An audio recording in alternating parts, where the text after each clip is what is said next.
9, 10, 11, 12, 13, 14, 15, 16, 17, 18, 19, aduh, 20.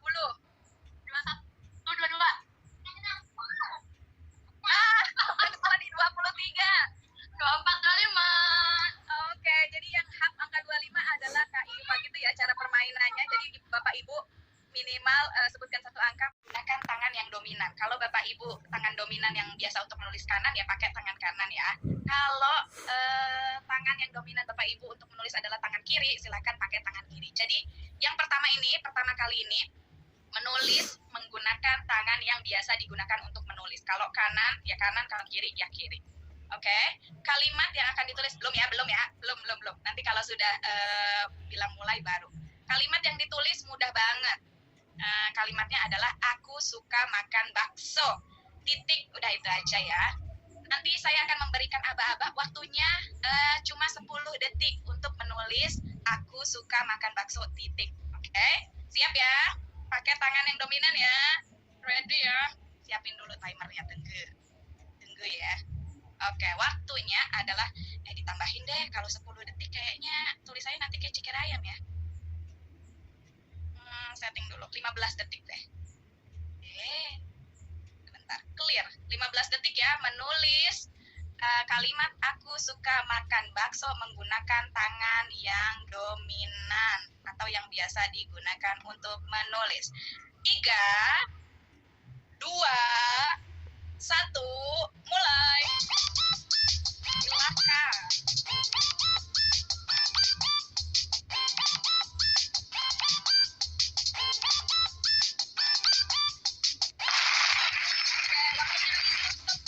Stop. Angkat tangan semuanya. Oke, boleh ditunjukkan hasilnya ke kamera Bapak Ibu. Berhasil nggak tulis aku suka makan bakso? Mari kita lihat ya. Kak Siti berhasil. Wah, cantik sekali tulisannya. Kak Lestari berhasil. Muhammad Arif agak blur nih. Oh, tapi bagus deh kelihatan nih. Oke, Kak Muhammad Satrio juga berhasil. Kak Ejen berhasil. Kak Nur Mazuri berhasil. Nur Aisyah juga berhasil. Kak Inayatul, Kak Resmi ada nggak nih?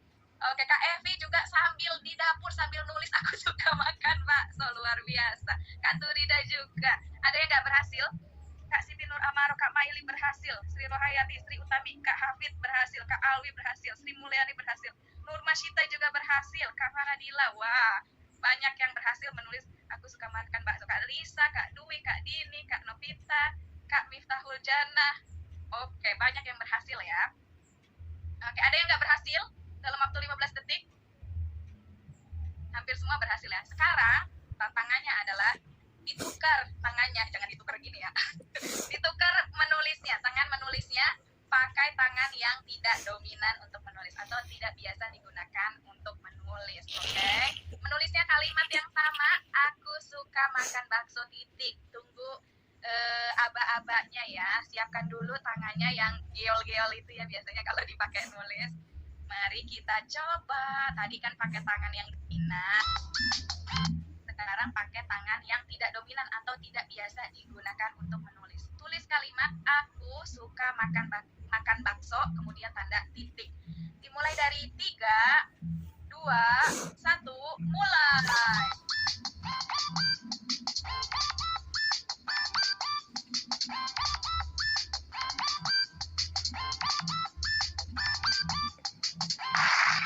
Waktunya habis. Stop. Oke, Markili hasilnya. Aku mau lihat hasilnya Kak Ayu nih, boleh nih. Kak Ayu kayaknya berhasil ya. Mungkin ada yang aku suka makan, ada kamunya loh, aku suka makan. Oke, walaupun agak keriting-keriting nih Kak Ejen nih ya. Kenapa Kak Sri Utami? Tulisannya morat-marit kalau yang pakai tangan nggak biasa. Mau nunjukin ya, atau mau kasih bayangan nih Kak Inayatul juga masih nunjukin di layar nih. Beda. Kekuatannya berbeda ya, tangan kanan dan tangan kiri, tergantung mana yang dominan. Itulah yang mau kita belajar sama-sama nih. Gak hanya tangan, murid juga punya kemampuan yang berbeda-beda. Bayangin tadi ya, tangan kiri atau misalnya tangan kanan yang gak biasa digunakan untuk menulis tapi dipaksa untuk melakukan hal yang tidak biasa dilakukan, ternyata hasilnya nggak maksimal gitu. Geol-geol tadi gede-gede tulisannya atau nggak selesai gitu hasilnya. Itulah kenapa kita mau sama-sama belajar tentang pembelajaran terdiferensiasi sebagai komponen strategi pembelajaran. Itu layaknya murid ya, punya kemampuan, punya kekuatan yang berbeda-beda. Tadi diwakili, direpresentasikan sama tangan kanan dan tangan kiri. Kalau nggak biasa melakukan sesuatu, ternyata hasilnya tidak maksimal atau butuh latihan yang sangat panjang dan intens. Nah, seperti gambar ini nih. Kalau lihat gambar yang di layar ini, kira-kira apa yang ada di pikiran Bapak Ibu? Boleh dijawab di chat nih. Apa perbedaan antara anak yang di sebelah kiri dan di sebelah kanan? Di tengah-tengah adalah guru. Adil. Siapa nih yang jawab Adil? Adil. Kak Adit, oke Adil. Adil tuh artinya apa sih Kak Adit? Sama rata. Sama rata. Jadi semuanya harus sama nih. Ya. Yang harus sama apanya Kak Adit? Ya. Yang harus sama apanya Kak Adit? Tingginya. Tingginya, oke. Terima kasih Kak Adit, katanya adil nih kalau dari gambar ini. Ingat kata adil sama rata, sejajar sama tingginya, katanya gitu. Kata Kak Ayu memberikan sesuai kebutuhan, Kak Melda sejajar tingginya. Kak Yogi perlu usaha lebih untuk murid sebelah kanan untuk sama rata dengan yang lain. Kak Turida sesuai ukuran dan kebutuhan. Mari kita tanya sama Kak Ayu Latifah nih sambil nunggu respon-respon dari Bapak, Ibu, kakak-kakak, dan adik-adik yang lain. Kak Ayu Latifah, kenapa Kak Ayu memberikan respon gitu ya, memberikan sesuai kebutuhan? Iya, karena kalau gurunya ngasih kardus juga di anak yang tinggi, jadinya malah nggak sama rata. Jadi sesuai sama yang dibutuhin anak yang satu tinggi itu. Oke, nih Kak Ayu membayangkan ya, diberikan sesuai kebutuhan. Coba bayangkan kalau anak di sebelah kiri dikasih kardus juga, pensilnya reng ya jadinya ya, nggak sejajar lagi. Terima kasih Kak Ayu. Nah ini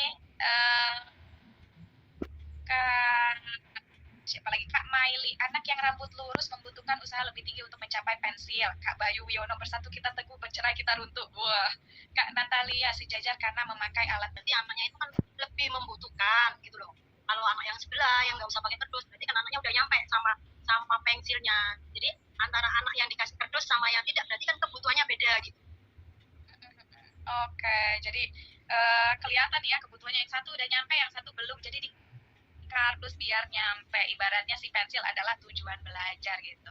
Mari kita lihat di chat nih ya. Terima kasih Kak Heni. Dari Kak Paradila Wenas Pangesti, anak sebelah kiri dan kanan memiliki kemampuan yang berbeda sehingga guru perlu memberikan pembelajaran yang berdiferensiasi sesuai dengan karakteristik dan kebutuhan belajar masing-masing peserta didiknya. Mantul, bisa jadi caption Instagram nih Kak Paradila Wenas nih ya. Kak Dini Astuti, kemampuan anak pasti tidak sama. Nah, kita kulik ya tentang diferensiasi ini. Dari katanya aja sudah different gitu ya, berarti berbeda. Konsep diferensiasi berarti tujuannya adalah akomodasi tadi berbagai keberagaman kebutuhan murid. Perbedaan kebutuhan, perbedaan kekuatan, perbedaan kemampuan, berusaha diakomodasi melalui pendekatan diferensiasi. Harus mulai dari mana? Yang pertama, kita perlu tahu dulu kebutuhan murid-muridnya tuh apa sebelum kita bisa menerapkan strategi diferensiasi.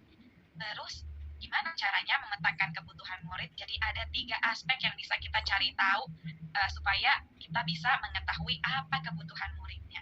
Yang pertama, dipetakan kesiapan belajarnya. Kemudian dipetakan minatnya, kemudian dipetakan profil siswanya. Yuk kita lihat satu persatu kesiapan belajar siswa tuh perbedaannya apa sih? Ada siswa yang kesiapan belajarnya mendasar transformatif. Apakah murid kita punya pemahaman dasar pada suatu materi atau belum? Kemudian ada yang kesiapan belajarnya atau pemahamannya sebatas hal-hal konkret, tapi ada murid yang sudah bisa membayangkan hal-hal yang abstrak. Misalnya belajar apa ya? Toleransi gitu. Kata toleransi itu sangat abstrak, misalnya untuk anak kelas 1, kelas 2 SD. Apa sih? Ternyata ada anak yang butuh gambaran konkret. Toleransi ini contohnya pakai gambar-gambar misalnya ya. Menghormati orang yang sedang sholat, misalnya tidak mengganggu orang yang sedang beribadah, berteman dengan semua teman dari berbagai suku. Jadi perlu gambaran-gambaran konkretnya. Kemudian ada murid yang pemahamannya masih sederhana, ada yang sudah kompleks. Jadi ada murid yang masih yang tadi ya, masih di pemahaman-pemahaman dasar, ada juga yang sudah bisa berpikir kritis dan detail. Jadi kesiapan belajarnya beda-beda. Ada juga yang terstruktur dan terbuka. Ada yang perlu instruksi-instruksi yang merunut gitu ya. Habis ini mengerjakan ini, habis ini mengerjakan ini. Atau misalnya perlu diberikan instruksi yang detail. Gambarlah misalnya pemandangan gunung yang dilengkapi dengan sungai dan sawah misalnya, sedetail itu. Ketika diberikan instruksi terbuka, misalnya silakan menggambar bebas. Ada murid yang malahan bingung, ada murid yang malahan seneng banget gitu ya dikasih kebebasan gitu untuk menggunakan kreativitas.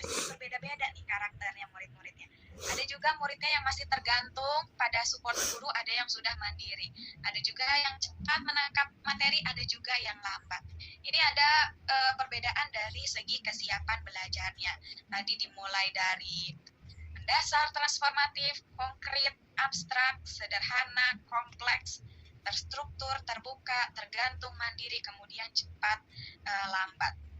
Nah, yang kedua ada minat. Yang tadi kan kesiapan belajar, sekarang minat. Kalau kita misalnya mencocokkan pembelajaran dengan minat peserta didik, pasti pembelajarannya akan jauh lebih menyenangkan.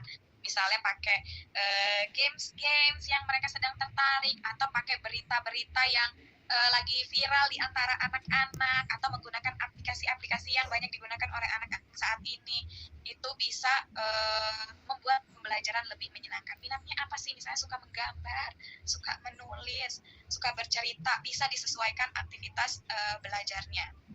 Ada juga profil peserta didik, bisa berdasarkan sosial budaya, lingkungannya, bagaimana dari mana murid itu berasal, bagaimana background keluarganya, kemudian gaya belajarnya. Ini yang paling sering ya, apakah gaya belajarnya visual, auditori, atau kinestetik bergerak gitu. Jadi sebelum menentukan strategi diferensiasi, kita perlu memetakan kebutuhannya dulu dan sebagainya.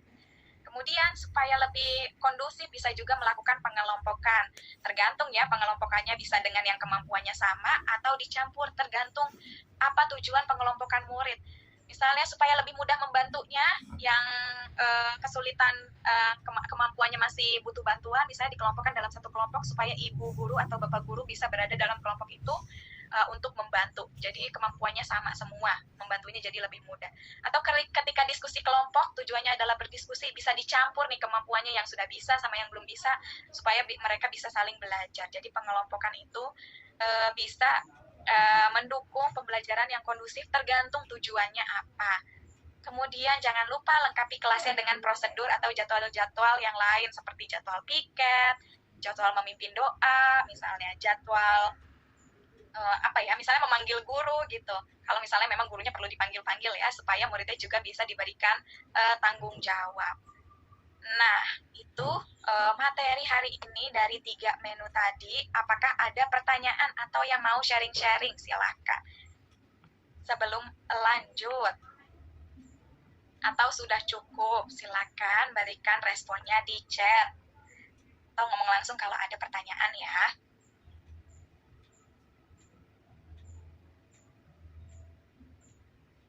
Sudah cukupkah? Cukupkah? Cukup gitu. Boleh kasih respon di chat, ada yang mau sharing, mau ada pertanyaan, atau menurut Bapak Ibu sudah cukup nih materinya, sudah cukup jelas. Silakan berikan respon di kolom chat.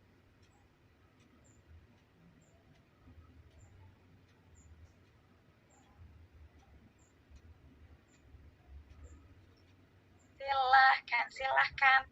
Sudah cukup? Bisa dilanjutkan? Cukup, Kak. Terima kasih Kak Turida. Insya Allah cukup Kak. Lanjutkan Kakak. Oke. Terima kasih Bapak Ibu responnya. Lanjut. Oke. Nah Bapak Ibu, karena setelah ini kita mau mengerjakan lembar kerja sesi 2, Bapak Ibu boleh istirahat dulu selama 10 menit ya. Akan kembali lagi pukul 11, 12, 13, 14. Berarti 15.06. Silakan Bapak Ibu boleh mematikan kamera, kita akan kembali lagi pukul 15.07.